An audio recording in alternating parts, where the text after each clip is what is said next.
Oh, Stadia, Stadia, Stadia. Oh, Stadia. Stadia. Stadia. That's right. Today I'm going to talk a little bit about Stadia. And this will be the first in probably several videos that I cover Stadia gameplay and compared to Project xCloud, which is in beta and things like that. So we can't really start this video without talking about the shit show of a launch that it was. It was bad. It was more like a slow beta rollout than it was a console launch, which really that's kind of what this is a console launch. But it's coming from a company that has no experience in doing console launches. So it would make sense, I guess, that they would roll this out like a beta. The drama all kind of comes in waves and from multiple directions. So I pre-ordered this guy right here, the Founders Edition, on June 6th, a little after noon, the day that pre-orders went up, noon Mountain Time. And Stadia released on November 19th. But not everyone got their codes as we were kind of expecting. They started releasing codes at 10 o'clock in the morning my time, so that's, I think, 9 o'clock in the morning Pacific time. And they didn't really do it all at once. They kind of trickled them out. But there was no real rhyme nor reason for it. And this made the Stadia subreddit a little bit of a shit show. As we can see here, some posts from launch day. Let's see here.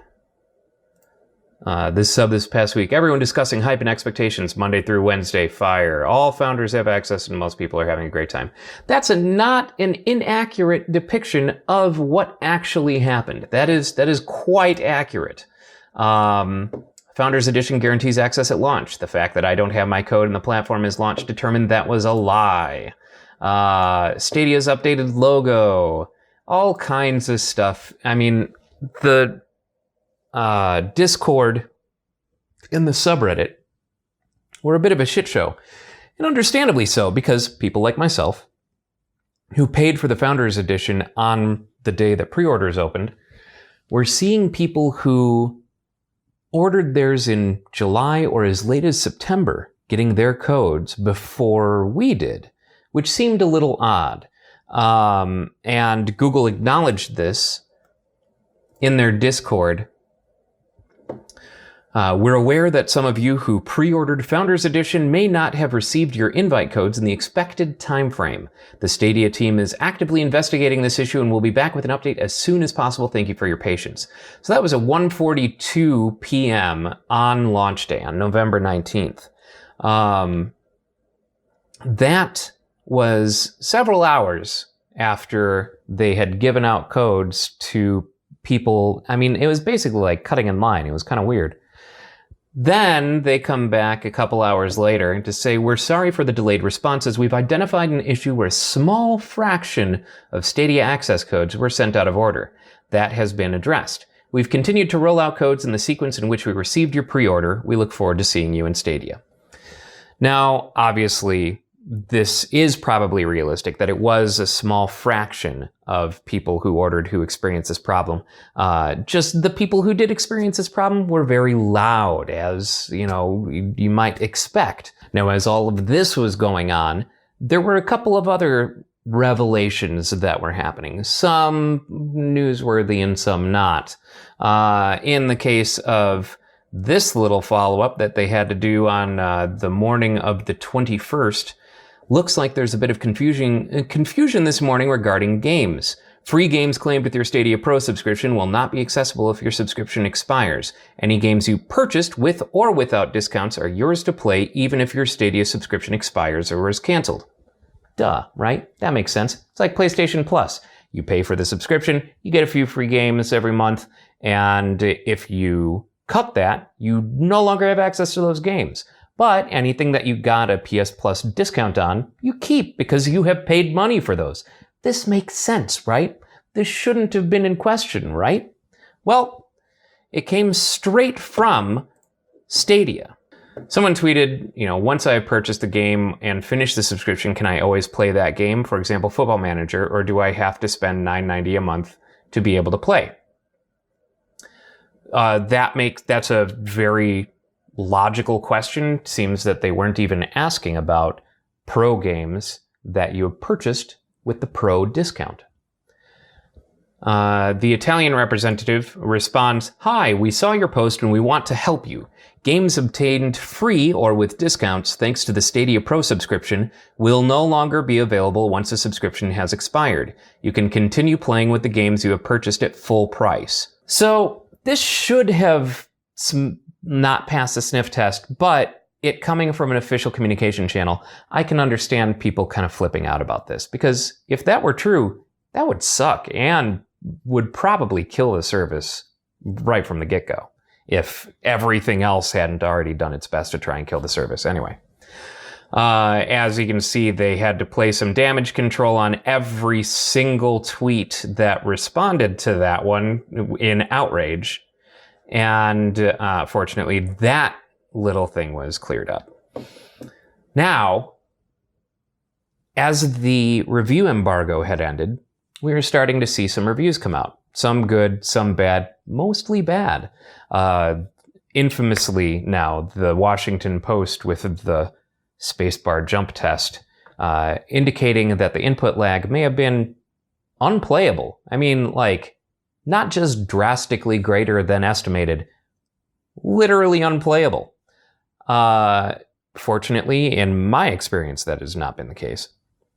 But another thing that came out was that some games may not be running at the resolution specified. So they were advertising that on Chromecast, you can do 4K 60 FPS with HDR. But here we can find on 9to5 Google, in its review, The Verge spoke to Bungie, the developers behind Destiny 2, and confirmed that Stadia's version of the game isn't the same 4K version as on other platforms. Rather, Destiny 2 on Stadia renders at 1080p and is upscaled to improve the quality. In other words, Destiny 2 currently never plays in 4K on Stadia. The problem extends to other games too. Red Dead Redemption 2, another big name for the platform, also doesn't play in true 4K. Eurogamer confirmed that the game only renders at 1440p and is then upscaled to 4K on a Chromecast Ultra. The quality difference is also very obvious when you look at the game side by side with its 4K version on the Xbox One. So Pixel Buster here provided some screenshots, some side-by-side screenshots. Here we've got Stadia on the left and Xbox One X on the right. And you could see where people might be a little upset, as this is meant to be kind of a replacement for a lot of those things. And this is definitely not the quality that we were hoping for. It's very clearly not the quality we were hoping for. So with the botched launch and these poor reports coming out, lots of people were ready to declare Stadia dead on arrival. It took them a long time, longer than should be necessary, to resolve the key distribution issue.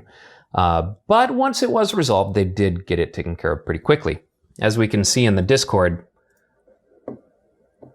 we can confirm that if you pre-ordered Founders Edition in June and your form of payment has now been charged, your Stadia access code has been sent to you via email.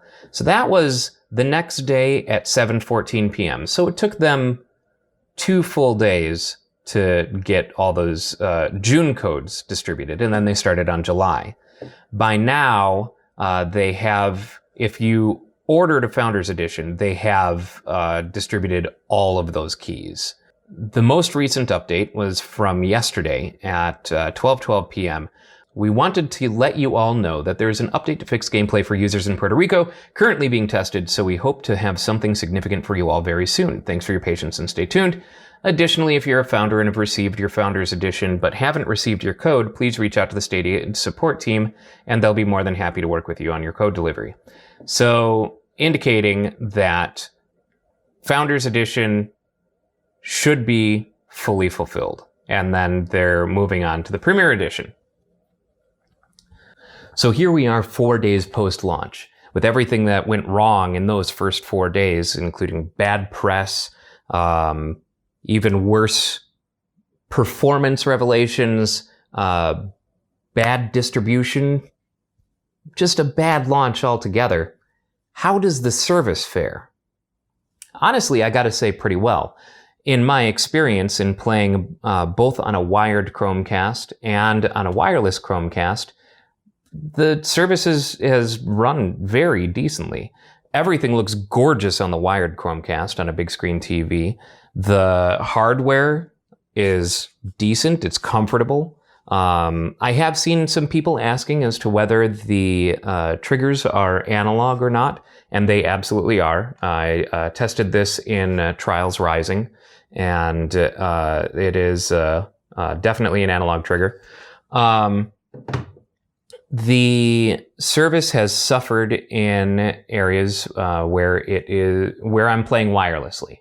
My wireless Chromecast works most of the time, but does experience some slowdown and some chugs here and there occasionally, and that's down to the spottiness of my own wireless, most likely.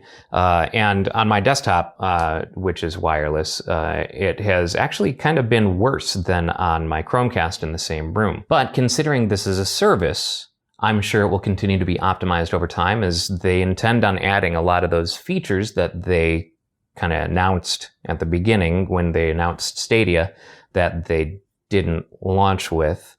Like I said at the top of this, it's kind of like a beta launch. It basically is a beta launch. They intend on opening this up to all users in February of next year. By then, I expect we'll probably have at least one or two of the features that they advertised when they announced the product, and hopefully better playability. That's actually what makes this unique among gaming platforms, and what I think will probably end up saving Stadia in the long run, is that it's an iterative platform. It's a service, so they can make all kinds of changes and optimizations and update things, and we as the end users don't have to do anything. It's just going to start performing better one day, or all of a sudden we'll have feature X, Y, or Z. And as newer, prettier games come out, we don't have to buy new hardware. It's all going to be running in Google's server farm, and we'll just have the ability to buy this new, pretty game. So overall, the service that Stadia is providing is the future of gaming, in my opinion. I think that this is the reasonable direction for us to go. They have to introduce it early, and it's definitely going to have its faults, especially considering the suffering infrastructure of the United States. Most people won't be able to experience Stadia at its highest quality because our internet infrastructure is so poor. The increase in streaming video platforms has already led to larger necessity for better internet speeds in the home. And this service being introduced now is going to help make that need louder. And hopefully some internet providers will actually listen. So all that aside, let's take a look at how it looks on desktop. I wish I could provide some captures on how it looks direct from the Chromecast. I do have a 4K capture card. Unfortunately, there's no HDCP control for Chromecasts, so there's no way right now for me to capture video over the HDMI. And aside from that, there is a capture button on the Stadia controller. It's this little outline square guy right here that I keep hitting instead of the hamburger over here. Is a capture button. It takes screenshots, and if you hold it down, it'll record 30 seconds of gameplay. Unfortunately, those screenshots and that gameplay footage lives in the Stadia app, and there is no way to export it yet. So that seems like a strange oversight. But again, it feels like a beta launch. And even on top of that, when you're linking your Ubisoft account or Bethesda account to your Stadia account, and they have a process that you go through. So if you're playing on your TV, you select the login option for the website, and in order to connect your account to it, and it comes up with a pop-up and it tells you to go to stadia.google.com/link account. So it kind of queues up where you're supposed to go when you hit that page. So you hit that page, you log in with your Google account, and it'll forward you to the relevant account linking thing for Bethesda or Ubisoft or whomever. But the title of that page is Stadia Beta. And I'll throw a screenshot up here because I was kind of blown away, because I don't think Google has referred to this as a beta. This is a launch. This has always been referred to as the launch, not a beta. The founders get in first. And for them, maybe it's a holdover from when they were doing internal beta testing, but I feel like they might think that this is still a beta as well, which could be part of the problem, and the miscommunication, the lack of transparency in communicating that to people who have been like super stoked to be playing this and wanted a finished product. But they got a mostly finished product, at least a fun to use and play product, and a whole lot of iteration to look forward to. So let's take a look at it on the PC, since it's the only place that I can capture it. It really is as simple as going to stadia.google.com, and here I've got the games that I purchased. I have Rage 2, Destiny 2, which came with Pro, came with the Founders Edition, Trials Rising, Shadow of the Tomb Raider, Red Dead Redemption 2, Rise of the Tomb Raider, Thumper, Tomb Raider Definitive Edition, Final Fantasy 15, Samurai Showdown, which came with Pro, Assassin's Creed Odyssey, and so far the only Stadia exclusive game, Guilt. So I've been playing a lot of Rage 2, but let's hop into Destiny 2. It's as simple as clicking on it, and it loads it up. Of course, I haven't been playing any of these on my computer at all. I've only been playing them on the Chromecast because it just looks really, really pretty on the Chromecast. Loads up real quickly. Hey, look at that. Destiny 2 Shadowkeep.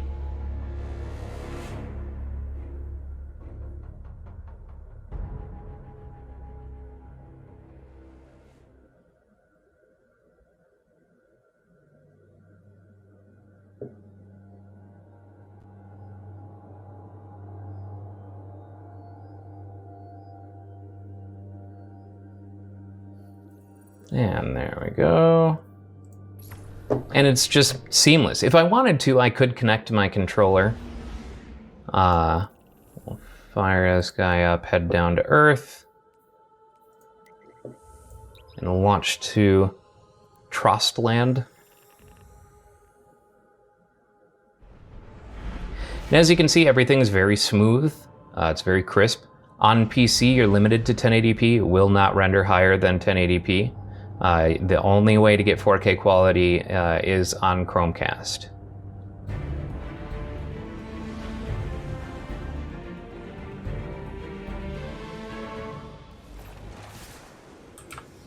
And here we are.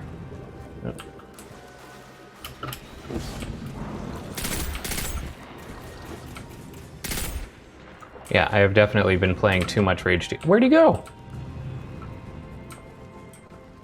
He died, apparently. Oh, let's kill this big ball.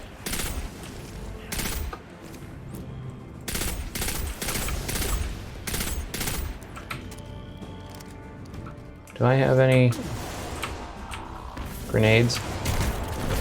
Yeah, there we go. Hey! So I've been enjoying Destiny 2. I haven't been playing it a ton, but it has been working well.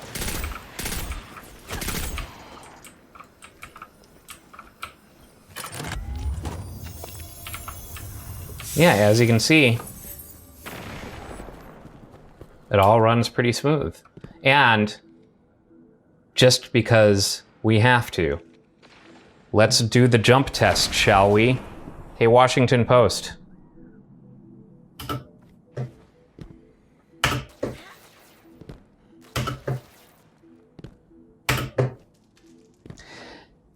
What really bothers me about that video is he's clearly in the office, and office internet is not necessarily going to be good enough for this. It should be, but usually your IT team, you're gonna have to like talk to your IT team in order to make sure that they can prioritize it or whatever. But if you're in the office, especially for a publisher like Washington Post, are you kidding me? Seriously? I mean, I get 65 megabit per second over wireless on my desktop, and it's fine. Honestly, anytime that I have checked my bandwidth usage while I've been playing on the wired Chromecast in my living room, it's peaked out at like 40 megabit per second, 45, 50 megabit per second, somewhere in that range. So most people who have broadband are gonna be okay. And as you can see,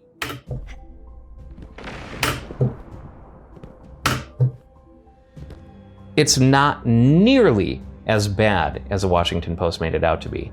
If you're going to review a product, at least review it under ideal conditions and gradually worse conditions.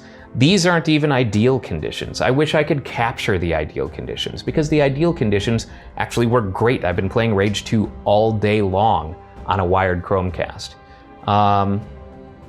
And this is not great ideal conditions. This is wireless. And it looks fine, and it plays fine. I'm still gonna play it on my big TV in the living room, just because it looks nice, like a lot nicer than this, but that's because it's 4K, not 4K, I guess. So when you wanna switch to a different game, at least on computer, you just hold escape, hit exit game, and you're back to your game selection screen. And you can fire up something like Red Dead 2. So of course, I opened the two games that are being complained about. Fortunately, you're never gonna get higher than 1080p in the browser anyway, so it's especially nice with Red Dead Redemption 2 being a 100 plus gigabyte PC install to just be able to click on an icon on the internet and play it. I'm not having to take up all that space on my computer. I still get to play the game. And there we are.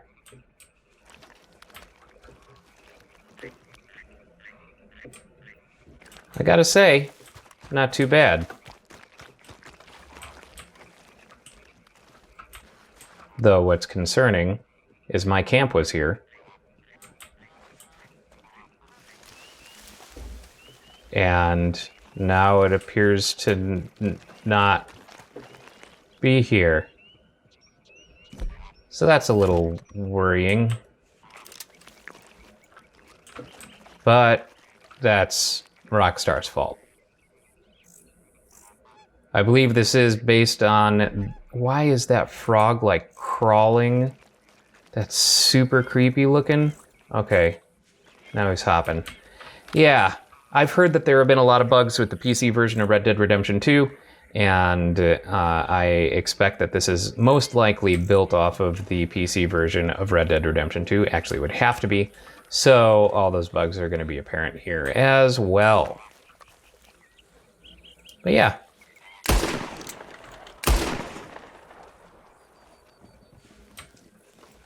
Like I said, this is not ideal conditions. It's on a wireless desktop and still absolutely playable. Let's start some trouble. Put the damn gun down. I'ma shoot you down. I will. Yeah, you tell him. You're done. Okay, trouble started. Killed by a stranger. And just like that, out of the game. So, is Stadia perfect? No. Is it everything that it promised it would be? No. But it will be. And I think that, as I said before, that's going to be the key to the Stadia's success, is its ability to iterate and its ability to get better without costing us more. It only goes up from here. I think that if you are someone who likes, someone who's an enthusiast, someone who likes getting in and giving something a try right when it first comes out, hell, you probably already have this. But for your average person who just wants to play some video games, probably not yet. Eventually, but probably not yet. Hopefully you liked that video. If you did, leave a comment, subscribe, because this is only the first of probably many videos that I'm going to do covering Stadia's development. And I would like to compare Stadia to the Project xCloud beta and see kind of how they differ and how the performance differs between the two. So keep an eye out for that video. That's probably going to be coming in the not too distant future. I'm also going to try and use my camera to at least capture some of the Chromecast footage on my TVs, both wired and wireless, so we can take a look at how the performance changes there. But anyway, thanks for watching, and I'll see you in the next one. If you like that video, we've got many more videos, tons of episodes of the Topless Robot podcast, all kinds of Let's Plays, and please subscribe.